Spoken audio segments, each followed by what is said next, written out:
الرحمن الرحیم۔ السلام علیکم۔ Real Islamic tube network میں خوش آمدید۔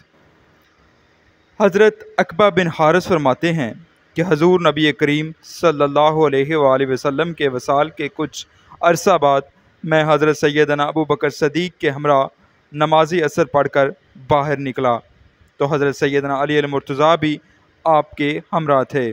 اس دوران حضرت سیدنا ابو بکر صدیق کا گزر حضرت سیدنا امام حسن رضی اللہ تعالیٰ عنہ کے نزدیک سے ہوا، جو اس وقت چند لڑکوں کے ہمراہ کھیل رہے تھے۔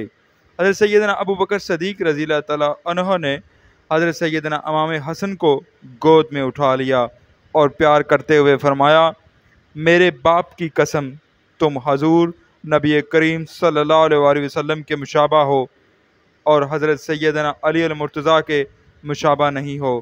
حضرت سیدنا علی المرتضیٰ نے جب حضرت سیدنا ابو بکر صدیق کا کلام سنا تو مسکرا دیے۔